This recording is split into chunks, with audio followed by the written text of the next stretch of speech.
1932, 34, 38, 82, 2006 ലോകകപ്പ് നേടിയ ടീമാണ് ഇറ്റലി. ഇപ്പോൾ ശരിക്കും പറഞ്ഞു കഴിഞ്ഞാൽ 20 വർഷമായി ആ ഒരു ഗ്യാപ്പ് വന്നിട്ട്. അതിനിടയിൽ ഏതാണ്ട് ഇതിപ്പം 3-ാം തവണയാണ് തുടർച്ചയായിട്ട് ലോകകപ്പ് കളിക്കാതെ ഇറ്റലിയെ പോലത്തെ ഒരു വലിയ ടീം, വലിയ ഒരു ഫുട്ബോൾ ഇതിഹാസം എന്നൊക്കെ പറയാവുന്ന ഒരു ടീം പുറത്താവുന്നത്.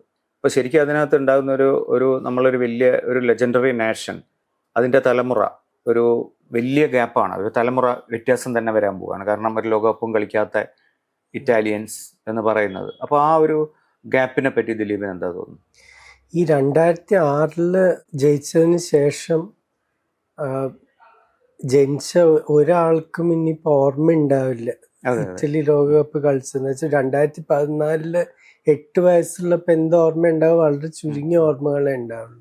അപ്പോൾ ഒരു തലമുറയ്ക്ക് മുഴുവൻ ശരിക്കും ഇപ്പോൾ ഇറ്റലി ലോകകപ്പ് കളിച്ച ഓർമ്മ തന്നെ ഇല്ല. അപ്പൊ അതൊരു വലിയൊരു നഷ്ടമാണ്. പിന്നെ കളിയുടെ ഭാഗത്ത് നിന്ന് നോക്കിക്കഴിഞ്ഞാൽ ഇപ്പം നിങ്ങൾ നേരത്തെ പറഞ്ഞ പോലെ ഒരു വലിയ ടീം ഇങ്ങനെ 3 തവണ അടുപ്പിച്ച് മിസ് ചെയ്തിട്ടില്ല. പലരും അർജന്റീന 74 കളിച്ചില്ല, 70 കളിച്ചില്ല, 66 ശേഷം 70 കളിച്ചില്ല. ഇംഗ്ലണ്ട് 74, 78 മിസ് ചെയ്തു. ഫ്രാൻസ് 94 മിസ് ചെയ്തു. അങ്ങനെ ഓരോ ടൂർണമെന്റ് ഒക്കെ മിസ് ചെയ്തിട്ടുണ്ട്. നെതർലൻഡ്സ് അതേപോലെ 80, 82, 86 കളിച്ചില്ല. പക്ഷെ 3 തവണ അടുപ്പിച്ച്, അതും 4 തവണ ജയിച്ചിട്ടുള്ളൊരു ടീം 3 തവണ അടുപ്പിച്ച് ക്വാളിഫൈ ചെയ്യാതിരിക്കുക എന്ന് പറഞ്ഞാൽ അത് ശരിക്കും ഒരു ഞെട്ടിക്കണ വാർത്ത തന്നെയാണ്.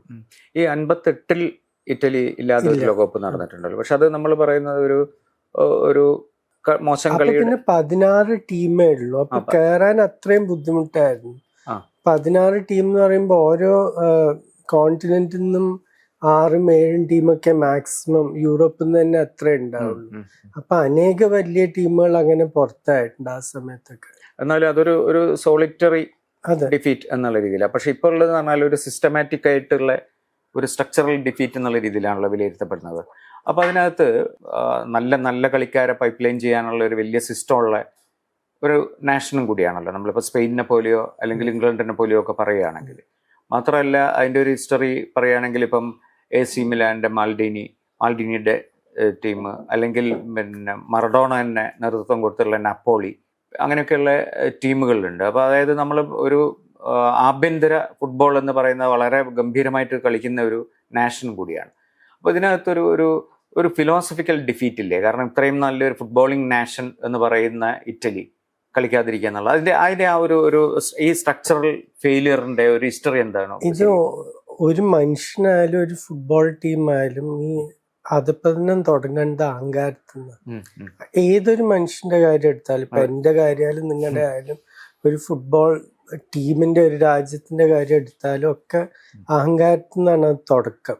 ഇറ്റലിക്ക് അത് തന്നെ പറ്റും. ഒരു കാലത്ത് ഞാനൊക്കെ കുട്ടിയായിരുന്ന സമയത്ത് ഇപ്പൊ നിങ്ങൾ പറഞ്ഞ പോലെ മാരഡോണയുടെ നാപ്പോളി, പ്ലാറ്റിനിന്റെ യുവന്റസ്, മോൾഡിനിന്റെ ബെറേസിന്റെ AC മിലാൻ, എല്ലാ കുട്ടികൾക്കും ഈ ടീമുകൾക്ക് വേണ്ടിയിട്ടായിരുന്നു കളിക്കേണ്ടത്. ഇപ്പൊ നിങ്ങൾ ഇംഗ്ലണ്ടിൽ വളർന്നാലും ഫ്രാൻസിലായാലും ബ്രസീലിലായാലും അർജന്റീനയിലായാലും എല്ലാവരുടെയും ആഗ്രഹം ഈ ജേഴ്സി എപ്പോഴെങ്കിലും ഇടണം എന്നായിരുന്നു. ഇപ്പൊ കുട്ടികൾക്ക് റയൽ മാഡ്രിഡും ബാഴ്സലോണയും ഒക്കെ ഉള്ള പോലെ ആ കാലത്ത് എല്ലാ ടോപ്പ് കളിക്കാരും അവസാനം പോണത് സെറിയയിലാണ്.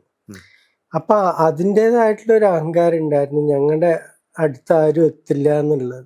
പക്ഷെ അതിനനുസരിച്ച് അവർ ആ ലീഗ് വളർത്താൻ നോക്കിയില്ല. ഇപ്പൊ ഇംഗ്ലണ്ടൊക്കെ എന്താ ചെയ്തത്? ഇംഗ്ലണ്ടിന് 90കളിൽ മനസ്സിലായി ഇവിടുത്തെ കാണികളെ വെച്ച് മാത്രം നമുക്ക് ഇംഗ്ലണ്ടിൽ എത്ര ആൾക്കാരുണ്ട്? 6-7 കോടി ആൾക്കാരുണ്ട്. ആ ആൾക്കാരെ വെച്ചിട്ട് ഈ ലീഗ് ഏറ്റവും വലിയ ലീഗാക്കി മാറ്റാൻ പറ്റില്ല. അപ്പൊ പിന്നെ എന്ത് ചെയ്യണം? ഏഷ്യയിലാണ് ഏറ്റവും അധികം ആൾക്കാരുള്ളത്. അപ്പൊ അവര് നമ്മുടെ കളി കാണണം. അപ്പൊ ഇംഗ്ലണ്ടിലത്തെ കിക്ക് ഓഫ് ടൈമിങ് ഇതൊക്കെ മാറ്റി ഏഷ്യൻ ഓഡിയൻസ് മാക്സിമം എത്രത്തോളം റീച്ച് ചെയ്യാൻ പറ്റും അതനുസരിച്ചിട്ട് അവർ സ്ട്രക്ചർ ചെയ്ത് TV ഡീൽ ഇതൊക്കെ സൈൻ ചെയ്തു. അത് ഇന്ത്യയിൽ മാത്രമല്ല, ചൈന, സിംഗപ്പൂർ, മലേഷ്യ, ഇന്തോനേഷ്യ എല്ലാവിടെയും. അപ്പൊ ഈ നാടുകളിലൊക്കെ ഒരു 30 കൊല്ലമായിട്ട് ഇപ്പൊ ഇംഗ്ലീഷ് പ്രീമിയർ ലീഗ് കോടിക്കണക്കിന് ആൾക്കാർ കാണുന്നു. അതേപോലെ ശരിയായി ചെയ്യാൻ നോക്കിയില്ല, ചെറിയ തോതിൽ ചെയ്തു നോക്കി. പക്ഷെ എന്നാലും ഒരു അഹങ്കാരം ഉണ്ടായിരുന്നു, ഞങ്ങൾക്ക് അതിന്റെ ആവശ്യമില്ല. സ്പെയിനും കുറച്ച് പതുക്കെയാണ് തുടങ്ങിയത്, പക്ഷെ പിന്നെ സ്പെയിനിന് മനസ്സിലായത് ഇംഗ്ലണ്ട് ഈ ബോൾ എടുത്തുകൊണ്ട് ഓടും, നമ്മൾ പിന്നിലായി പോകുന്നത്. ഇറ്റലി അതിന് തീരെ ശ്രദ്ധ കൊടുത്തില്ല. അപ്പൊ കുറച്ച് കഴിഞ്ഞ് എന്ത് പറ്റി, പൈസ മുഴുവൻ ഇപ്പൊ കളിയിൽ വരുന്നത് ബ്രോഡ്കാസ്റ്റ് റൈറ്റ്സ്, അല്ലാതെ ആൾക്കാർ ടിക്കറ്റ് കൗണ്ടറിൽ പൈസ കൊടുത്തിട്ടല്ല പൈസ വരുന്നത് കളിയിൽ. അപ്പൊ ഈ പൈസ മുഴുവൻ ഇപ്പൊ ഇംഗ്ലണ്ടിലാണ്, കുറച്ച് സ്പെയിനിലും. ബാക്കി സെരിയാന്റെ ബ്രോഡ്കാസ്റ്റ് റൈറ്റ്സിനൊന്നും ഒരു വിലയില്ല ഇപ്പൊ ശരിക്കും. അത് കാരണം തന്നെയാണ് ഇപ്പൊ ഓരോ ക്ലബ്ബ് വിറ്റ് പോകുമ്പോഴൊക്കെ AC മിലാനിന്റെ 4 ഇരട്ടി വിലയ്ക്ക് ഒരു ചെൽസി പോകുന്നത്. അത് അവരുടെ ചരിത്രം കാരണമൊന്നുമല്ല, ഈ ബ്രോഡ്കാസ്റ്റ് റൈറ്റ്സിന്റെ വാല്യൂ കാരണം. എന്തുകൊണ്ടാണ് ഇറ്റാലിയൻ ലീഗ് അങ്ങനെ വരാത്തത്? കാരണം നമുക്കിപ്പം ഈ പ്രീമിയർ ലീഗ് പോലെ തന്നെ പ്രധാനപ്പെട്ടതാണല്ലോ. എന്തുകൊണ്ട് അത് ആ ഒരു കളി നടത്തിയിരുന്ന ആൾക്കാരുടെ അഹങ്കാരം, പിന്നെ അവര് കുറച്ചും കൂടി ഒരു ഇൻസുലർ കൾച്ചറാണ്. ചില കൾച്ചേഴ്സ് ഇപ്പൊ ഇംഗ്ലീഷുകാരെല്ലാവിടെയും പോയി കുറെ കോളനൈസ് ചെയ്ത ഒരു ചരിത്രമുണ്ട്. ഇറ്റലിക്ക് ഇല്ല എന്നല്ല ഞാൻ പറഞ്ഞു, ഇത്യോപ്യക്ക് ഇറ്റാലിയൻ കോളനി ആയിരുന്നു. പക്ഷെ എന്നാലും അവരുടെ ആ കൾച്ചർ ഇങ്ങനെ വ്യാപകമായിട്ട് ഇപ്പൊ സ്പെയിനോ ഇംഗ്ലണ്ടോ ചെയ്ത പോലെ അവര് ചെയ്തിട്ടില്ല. അവർക്ക് അവരുടെ നാട്ടിലിരുന്ന് വൈനും ചീസും കഴിച്ച് സുഖമായിട്ട് ഇരിക്കാന്നുള്ള ആ ഒരു കൾച്ചറായിരുന്നു. അപ്പൊ അത് കാരണം ആ ഒരു ഗ്ലോബലൈസേഷൻ വന്നപ്പോ സ്പോർട്ട് ഏറ്റവും മാറിയത് ആ സമയത്താണ്, ശരിക്കും 90s. അപ്പൊ അതിന്റെ കൂടെ മാറാൻ പറ്റില്ല. ശരിയാൽ പെട്ടെന്ന് ഒരു 2001 സിഡാൻ യുവന്റസിന് റയൽ മാഡ്രിഡിലേക്ക് പോകുമ്പോഴാണ് ശരിക്കും ആ മാറ്റം വരുന്നത്. അപ്പൊ ലോകത്തിന് മനസ്സിലായി ഇതിനിപ്പോ ലോകത്തെ ഏറ്റവും വലിയ ലീഗല്ല. റൊണാൾഡോ ആദ്യത്തെ R9, പിന്നെ ഏറ്റവും നല്ല കാലം ഇന്റർ മിലാന്റെ കൂടെയായിരുന്നു, ബാഴ്സലോണ വിട്ടതിന് ശേഷം.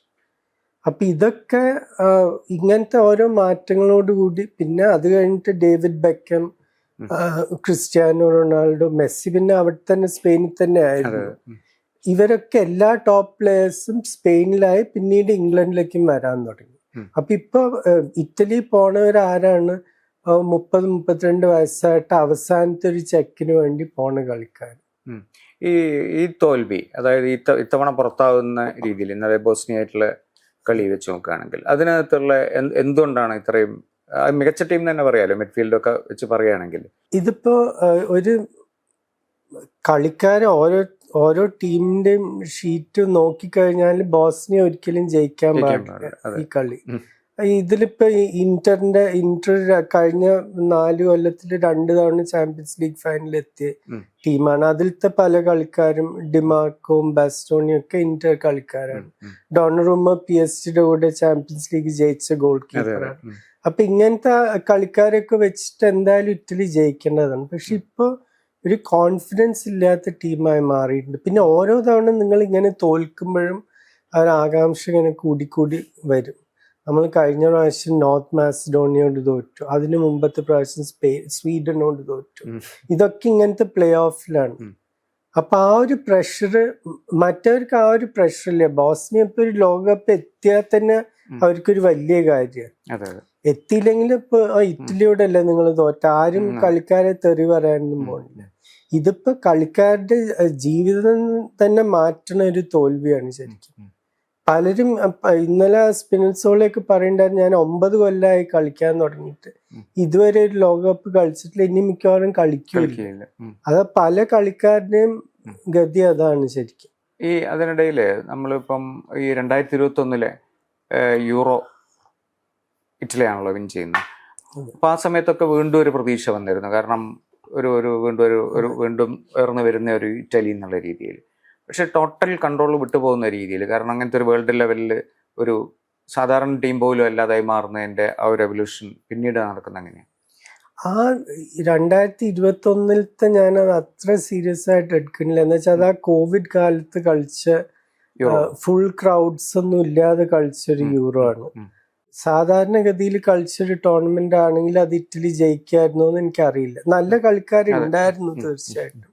പക്ഷെ ഇവിടെ ഉള്ള സ്ട്രക്ചറൽ ആയിട്ടുള്ള പ്രശ്നം എന്താന്ന് പറഞ്ഞാല് ഏറ്റവും നല്ല ടീം ഇപ്പൊ ഈ അടുത്ത കാലത്ത് 2006 ജയിച്ച ടീം അവര് 90-കളില് ജൂനിയേഴ്സായി ഒരുമിച്ച് കളിച്ചു തുടങ്ങിയവരാണ്. ടോട്ടി, ഡിഫൻസിൽ കാനവാറോ, ഇവരൊക്കെ പേരുകൾ 1-2 പേര് ഞാൻ മിസ് ചെയ്യുന്നുണ്ട്. 4-5 പേര് ചെസ്റേ മാൾഡീനിന്റെ Under-21 ടീമിൽ ഉണ്ടായിരുന്നതാണ്. 96-ലും 94-ലും 3 തവണ അടുപ്പിച്ച് അവര് Under-21 യൂറോപ്യൻ ചാമ്പ്യൻഷിപ്സ് ജയിച്ചു. അപ്പൊ ആ ഒരു കോറാണ് ഒരുമിച്ച് 10 കൊല്ലം കളിച്ച് ലോകകപ്പ് ജയിക്കുന്നത്. അതിനുശേഷം 2004-ന് ശേഷം ഇറ്റലി ഒരു Under-21 ഫൈനലോട്ട് എത്തിയിട്ടുള്ളത്. പിന്നെ ഇപ്പൊ ജൂനിയേഴ്സിന് കളിക്കാൻ ടീമില്ല. ഇപ്പൊ എല്ലാ ടീമുകളും നാളെ റിസൾട്ട് വേണമെന്ന് പറഞ്ഞിട്ട് പുറമേ നിന്നുള്ള കളിക്കാരെ കൊണ്ടുവരും. അധികം കുറെ ആഫ്രിക്കൻ കളിക്കാർ. അവർ മോശം കളിക്കാരാണെന്നല്ല ഞാൻ പറയുന്നത്. പക്ഷെ ഈ ബോസ്മൻ റൂളിംഗ് വന്നതോടുകൂടി ഇറ്റാലിയൻ കളിക്കാർക്കുള്ള സ്പേസ് പോയി. 95-ലാണ് ബോസ്മൻ റൂളിംഗ് വരുന്നത്. അതുവരെ ഓരോ ഇറ്റാലിയൻ ടീമിനും 3 ഫോറിൻ കളിക്കാരെ പറ്റുള്ളൂ. അപ്പൊ ഏറ്റവും മികച്ച കളിക്കാർ വരെ ഒരു കാലത്ത് ബെഞ്ചിൽ ഇരിക്കായിരുന്നു. എനിക്ക് ഓർമ്മയുണ്ട്, സാവിച്ചേവിച്ചും ബോബാനും ഒക്കെ AC മിലാന്റെ ബെഞ്ചിലിരുന്നിരുന്ന ആൾക്കാരാണ്. 3 പേർക്ക് കളിക്കാൻ പറ്റുള്ളൂ, ബാക്കിയൊക്കെ ഇറ്റാലിയൻസ് ആയിരിക്കണം. പിന്നെ ഈ ബോസ്മൻ റൂളിംഗ് വന്നതോടുകൂടി കളി ആകെ മാറി. ഇപ്പൊ ജയിക്കാൻ വേണ്ടി ഇപ്പൊ ലോകത്തിന്റെ എല്ലാ ഭാഗത്തുനിന്നും കളിക്കാരെ കൊണ്ടുവരും. പ്രത്യേകിച്ച് കുറെ പേര് അർജന്റീനയിൽ നിന്ന് അവർക്ക് ഡ്യുവൽ പാസ്പോർട്ട് ഉണ്ട്, ഇറ്റാലിയൻ അർജന്റൈൻ. പണ്ട് ഇറ്റലിയിൽ നിന്നും പോയ ആൾക്കാർ ഓറിയുണ്ടി എന്ന് പറയും. അവർക്ക് ആ പാസ്പോർട്ടും പെർമിറ്റും ഇതൊക്കെ കിട്ടാൻ വളരെ എളുപ്പമാണ്. അപ്പൊ അങ്ങനെ കുറെ കളിക്കാർ വന്നിട്ടുണ്ട്. പിന്നെ യൂറോപ്പിന്റെ അല്ലാത്ത യൂറോപ്യൻ യൂണിയന്റെ ഉള്ളില് ബാരിയേഴ്സ് ഒന്നും പാടില്ല എന്നുണ്ട്. അപ്പൊ അങ്ങനെ കുറെ കളിക്കാര് ഇപ്പൊ നാപ്പോളിയുടെ ഒക്കെ ഒരു കാലത്ത് ഏറ്റവും പ്രധാനപ്പെട്ട കളിക്കാര് മാരക് ഹാംഷിക്, സ്ലോവാക്യൻ. പിന്നെ ഇപ്പൊ സ്റ്റാനിസ്ലാസ് ലൊബോട്ക, ആദ്യ സ്ലോവാക്യൻ. അപ്പൊ അങ്ങനെ പല മൂവ്മെന്റ് നടന്നുണ്ട് EUവിന്റെ ഉള്ളിൽ നിന്ന്. അത് കാരണം ഇപ്പൊ അധിക ടോപ്പ് ഇറ്റാലിയൻ ടീംസ് നോക്കിക്കഴിഞ്ഞാൽ അതിൽ ചെറുപ്പക്കാരായിട്ടുള്ള ഇറ്റാലിയൻ കളിക്കാർ വളരെ കുറവാണ്. അവർക്കൊരു പാത്വേ ഇല്ല. ദിലീപിന്റെ ഒരു ഫുട്ബോൾ റൈറ്റിങ്ങിലൊക്കെ ഒരു നൊസ്റ്റാൾജിയൽ ഇപ്പം നമ്മളിപ്പം മാൾഡേനി അല്ലെങ്കിൽ ബാജിയോ ഒക്കെ ഒരു ഇന്ത്യൻ കളിക്കാരനെ പോലെ തന്നെ പ്രസിദ്ധനായിരുന്നു ഒരു കാലഘട്ടത്തിൽ. പ്രത്യേകിച്ചും ഒരു ബുദ്ധിസ്റ്റ് എന്നൊക്കെയുള്ള രീതിയിലൊക്കെയുള്ള ഇതും കൂടി ഉണ്ടായിരുന്നു. അപ്പോൾ ഈ കളിക്കാരുടെയൊക്കെ ഒരു ലെജൻഡ് എങ്ങനെയാണ് ദിലീപിനെ സ്വാധീനിച്ചിട്ടുള്ളത് ഇറ്റലി വെച്ച് പറയുമ്പോൾ? ആദ്യം ഞാൻ കുട്ടിയായിരുന്നപ്പോ എനിക്ക് ഓർമ്മയുള്ളത് എല്ലാവരും വെറുത്തിരുന്ന ടീമാണ് ഇറ്റലി. ബ്രസീലിനെ തോൽപ്പിച്ചത് 82-ൽ. പക്ഷെ അത് പിന്നീട് ഞാൻ ആ കളി അനേക തവണ കണ്ടിട്ടുണ്ട്. അത് അർഹിച്ച് ജയിച്ചൊരു കളിയാണ്. ശരിക്കും ആ 3-2 എന്നുള്ളത് ശരിക്കും 4-2 ആവേണ്ടതായിരുന്നു. ഒരു ഗ്രാസിയാനിയുടെ ഒരു ഗോള് തെറ്റായിട്ട് ഓഫ് സൈഡ് കൊടുത്തിട്ടുണ്ട്. അപ്പൊ ആ ലോകകപ്പ് അവർ ജയിക്കുന്നത് ബ്രസീലിനെയും പോളണ്ടിനെയും വെസ്റ്റ് ജർമ്മനിയെയും തോൽപ്പിച്ചിട്ടാണ് ലോകകപ്പ് ജയിക്കുന്നത്. അതേപോലെ 2006-ല് സെമിയില് ഹോസ്റ്റ് ആയിട്ടുള്ള ജർമ്മനിയും ഫൈനലില് സിഡാന്റെ ഫ്രാൻസും. അപ്പൊ അത്രയും മികച്ച ടീമുകളായിരുന്നു. പിന്നെ എല്ലാ കാലത്തും നമ്മൾ ഇറ്റാലിയൻ ഫുട്ബോൾ കാണുന്നത് എങ്ങനെ ഡിഫെൻഡിങ് ഒരു കലയാക്കി മാറ്റിയത് ഇറ്റാലിയൻ ടീംസ് ആണ് ശരിക്കും. എനിക്ക് ഓർമ്മയുണ്ട്, റൂഡ് ഹുള്ളിറ്റ് AC മിലാന് കളിക്കുന്ന സമയത്ത് ഈ ബെറേസി, മാൾഡിനി, കോസ്റ്റക്കോട്ട ഡിഫൻസിനെ പറ്റി പറയുന്നത്, ഞങ്ങള് 11 ആളെ അറ്റാക്ക് ചെയ്യും, ഇവര് 4 പേരും മാത്രമേ ഡിഫെൻഡ് ചെയ്യാനുണ്ടാവും, എന്നാലും ഗോൾ അടിക്കാൻ പറ്റില്ല. 11 ആള് 4 ആൾക്കെതിരെ ഗോൾ അടിക്കാൻ പറ്റില്ല. അങ്ങനത്തെ ഡിഫൻഡേഴ്സ് ആയിരുന്നു.